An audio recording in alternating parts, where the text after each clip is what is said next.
بتقوى الله وبطاعة رسول الله صلى الله عليه وآله وصحبه وسلم.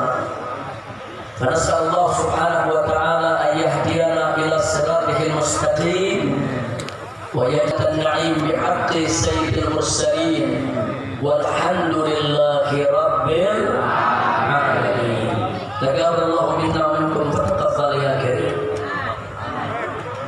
Kepada para habaib, para alim ulama, para kiai, dan pada segenap kaum muslimin dan muslimat rahimakumullah, saya menyampaikan berjuta terima kasih dan penghargaan yang tinggi kepada semuanya atas kehadirannya pada acara peringatan Maulid Nabi besar Muhammad sallallahu alaihi wasallam. Semoga tidaklah Anda pulang dari tempat ini nanti kecuali dosa kita semua diampuni oleh Allah Subhanahu wa taala. Kesalahan kita dimaafkan. Amin. Kemudian urusan kita semua dimudahkan. Amin. Dan kita semua dijadikan sebagai orang-orang yang salihin. Amin. Amin ya rabbal alamin. Ahibail kiram, Nabi yang kita peringati maulidnya pada malam hari ini adalah seorang manusia yang memiliki akhlak yang sangat agung. Keagungan akhlak beliau dipersaksikan langsung oleh Allah Subhanahu wa taala melalui firman-Nya. Allah Subhanahu wa taala qala fi akhlaqi nabiyhi sayyidina Muhammadin sallallahu alaihi wasallam wa innaka la'ala khuluqin azim. Sesungguhnya engkau wahai Rasul, sesungguhnya engkau wahai Nabi, la'ala, betul-betul, sungguh-sungguh berada di atas khuluqin azim, akhlak yang agung. Artinya Nabi alaihi salatu wassalam memiliki akhlak yang sempurna, akhlak yang sangat mulia, akhlak yang teramat agung. Itulah Nabi kita Sayyiduna Muhammad sallallahu alaihi wasallam.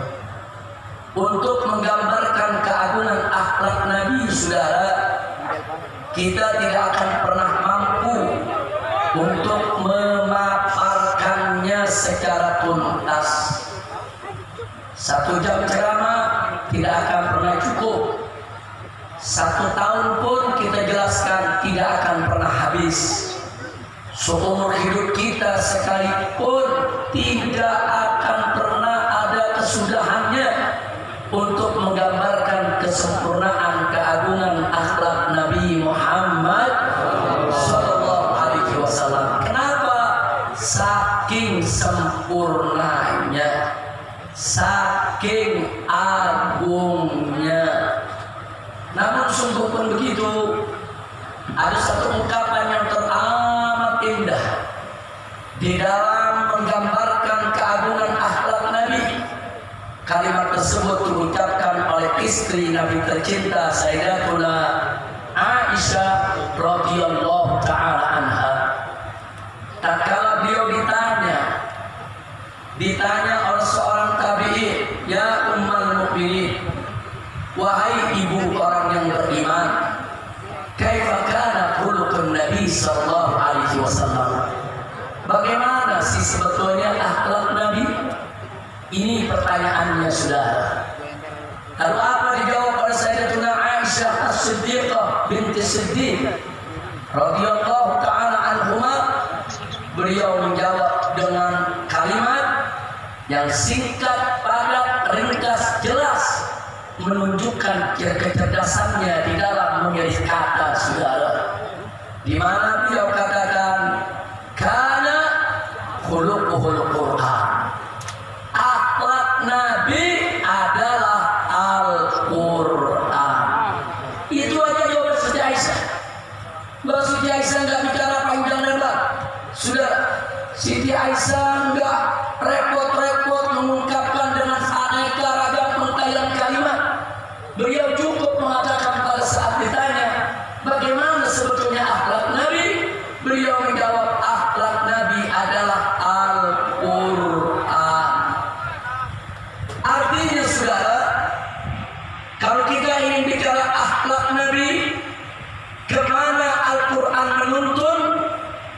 sanalah Nabi kita berjalan, saudara. Bagaimana Al-Quran itu mengatur, itulah yang dilakukan oleh Nabi, saudara. Dan bagaimana Al-Quran itu menentukan jalan hidup, begitulah jalan hidup Nabi kita Sayyiduna Muhammad sallallahu alaihi wasallam. Al-Quranul Karim mewajibkan aneka ragam kewajiban. Demi Allah, tak satu pun kewajiban pernah ditinggalkan oleh Nabi alaihi salatu wassalam. Al-Quranul Karim mengharamkan aneka ragam kemungkaran dan kemaksiatan. Demi Allah, jangankan Nabi berbuat maksiat, terlintas di benaknya untuk berbuat maksiat tidak pernah terjadi seumur hidupnya, saudara. Sallu ala Nabi. Allahumma sholli wa sallim wa barik alaihi. Begitulah akhlak Nabi kita alaihi salatu wassalam. Jadi kalau kita sudah bicara tentang akhlak Nabi, ayo sama-sama kita baca Al-Quran, kita pahami isi kandungan Al-Quran, dan kita amalkan Al-Quran dalam kehidupan kita. Kalau itu kita lakukan, maka itulah akhlak Nabi Muhammad sallallahu alaihi wasallam. Oleh karenanya, saudara, bicara tentang revolusi akhlak berarti bicara suatu revolusi yang mengikuti jalan hidup Nabi Muhammad sallallahu alaihi wasallam. Bicara tentang revolusi akhlak berarti bicara tentang satu revolusi yang berdiri tegak di atas Al-Quran dan Sunnah Nabi kita Sayyiduna Muhammad sallallahu alaihi wa alihi wa sahbihi wasallam. Nah, kenapa pada kesempatan ini kita mengingatkan tentang revolusi akhlak, saudara? Sebab Nabi kita tidaklah diutus kecuali untuk menyempurnakan akhlak. Udah. Nabi yang bersabda dalam satu hadisnya, Nabi